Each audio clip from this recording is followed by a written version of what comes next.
난민 전체를 먹이고 있다는 것은 이 한 문장으로 표현하기에는 그보다는 훨씬 더 큰 뭔가인 것 같았어요. 그 여파, 그 임팩트는. 네, 저는 방글라데시 콕스바자르에서 파트너십 오피서로 일하고 있는 최수아라고 합니다. 파트너십 오피서로서 제가 하고 있는 일은 일단 공유국이나 공유 파트너로부터 자원을 끌어오는 역할을 하고요.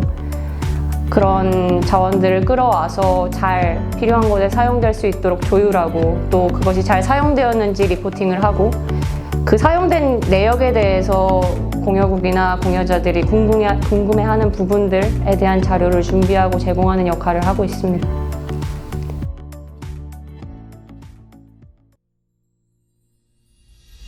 들어갔을 때 어디서부터 캠프지? 라는 것부터 시작해서 여기부터 캠프다라는 걸 듣고 이제 둘러보기 시작했을 때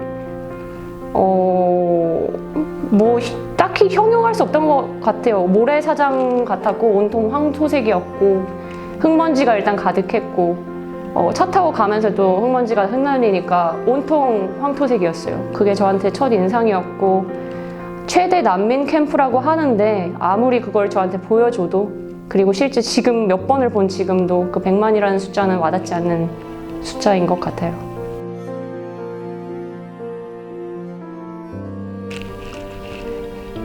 위압감이라는 게 있는 것 같아요. 위압감이 뭔가에 짓눌리는 기분일 거라고만 생각했는데 그렇지 않고 조금 위치가 높은 곳에 올라가서 이제 전망 같은 곳에 이렇게 바라보면 사방을 둘러봐도 끝이 안 보이거든요. 그러면 이 전체 인구를 WFP가 먹이고 있다는 것이 한편으로는 큰 보람이지만 한편으로는 여전히 실감이 안 가는 부분이기도 해요. 그러니까 저희가 캠프 안에 들어갔을 때 마주치는 모든 사람이 웬만하면 WFP 지원을 받고 있다는 얘기인데 참 경이로운 일이고 한편으로는 더불어서 항상 제가 이제 머릿속에 겹치는 것들은 뭐 남이 아니다라는 거죠. 멀지 않은 이제 지난 시간에 우리나라 우리 할아버지 할머니 때 역시도 저렇게 유엔 직원들을 바라봤을 거고 신기했을 거고 외국인들을 쫓아다녔을 거고 근데 거기 딱 난민들이 저희를 그렇게 바라보고 그렇게 쫓아다니거든요. 그래서 언젠가의 우리구나 라는 생각도 듭니다. 그래서 뭐 미래에 언젠가 또 어떤 일이 벌어질지 모르는 것이고 그래서 과거에 우리를 도왔던 누군가처럼 제가 또 그들을 돕고 있고 또 후에 언젠가 모를 우리일 수도 있는 사람들을 돕고 있다고 생각하고 있습니다. 워낙 쉽게 감염된다고 많이 들려왔기 때문에 그리고 젊은 사람이라고 안전하지 않다라는 말들도 많이 들었고 그래서 걱정을 했죠. 또 현지의 어떤 의료 여건이라는 것이 한국과 같지 않기 때문에 걸렸을 때 이제 대처가 어떻게 될 것인가에 대한 이제 불확실성이 있었기 때문에 불안했죠. 여하튼 이래저래 해서 꽤 많은 인원들이 현장에 남았고요. 왜냐면 WFP는 식량을 맡고 있는 기관이기 때문에 다른 모든 것들은 혹시 멈출 수 있을지 모르지만 식량은 멈출 수가 없습니다. 그래서 누군가는 남아서 그 사업을 이어가야 하고 우리가 이렇게 공포를 느끼는 정도면 그 안에서 한정된 정보를 가지고 한정된 자원 안에서 살아가는 사람들의 공포는 사실 저희가 상상할 수 없을 것으로 보이기 때문에 머물면서 일을 하기로 택했고 상당히 잘한 선택이라고 지금까지도 보람을 크게 느끼고 있습니다.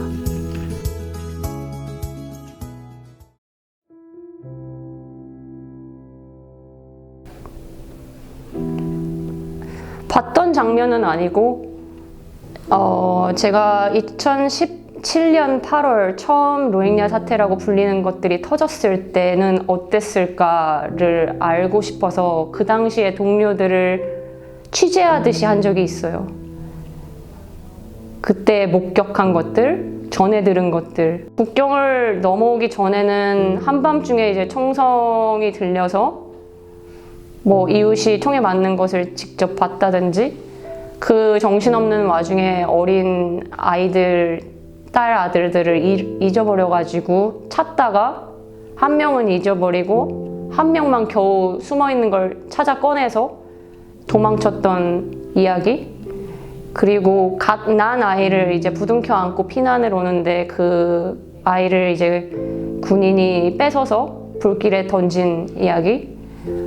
그냥 그런 비인간적인 일들. 왜냐면 지금은 많은 공여국들과 많은 파트너들 그리고 많은 구호기관의 노력으로 상황이 그래도 조금은 그때보다 안정된 상황이기 때문에 그때 그 상황을 상상하기는 어렵지만 전해 듣는 이야기는 정말 참혹했어요.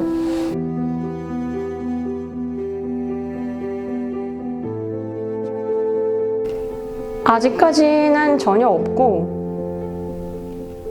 현장에서 와서 이야기를 들려줬던 선배들이나 다른 직원들이 현장 가서 수혜자들이나 애들 웃는 거 한번 보면 다 필요 없다라고 했던 게 기억나거든요.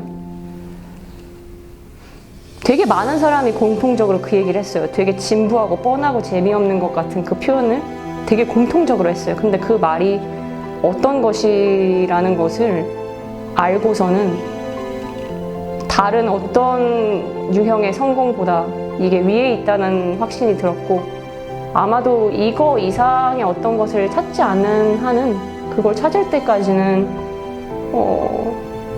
이거를 쫓아갈 것 같아요.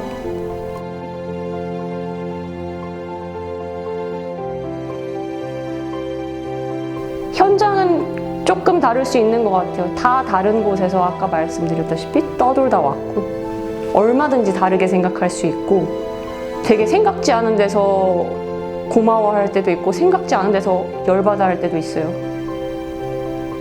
근데 이제 그걸 조율하는 과정을 겪고 나면 더 다채로워지는 것 같아요. 그래서 제 그 현장의 시간들이 되게 풍요로워져요. 그들로 인해서.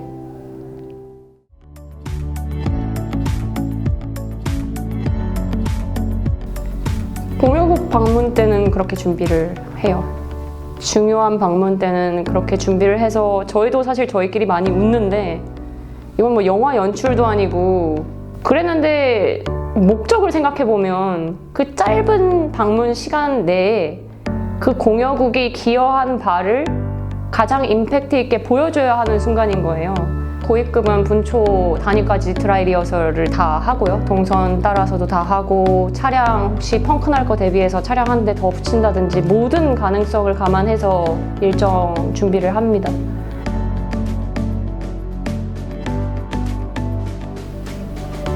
현장에서 한국에 대한 얘기를 누군가가 희망으로 얘기할 때 거기가 그렇게 가난했던 나라인데 그 단시간 내에 우리랑 똑같은 지원을 받고 똑같이 공사하고 재건하고 해서 지금의 한국 어느 시장 어느 분야에 내놓아도 손가락에 꼽히기도 하는 그런 한국이 되었다는 그 얘기를 아는 사람들은 많이 알고 있거든요.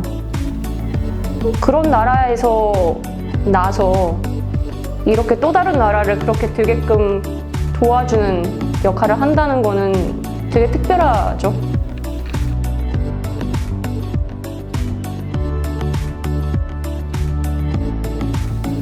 저는 아예 그 자체를 좀 상상할 수 없는 것 같아요. 아무리 제가 일하고 있는 기간이지만 분명한 존재감을 가지고 있다고 믿고, 난민 전체를 먹이고 있다는 것은 이 한 문장으로 표현하기에는 그보다는 훨씬 더 큰 뭔가인 것 같았어요. 그 여파, 그 임팩트는.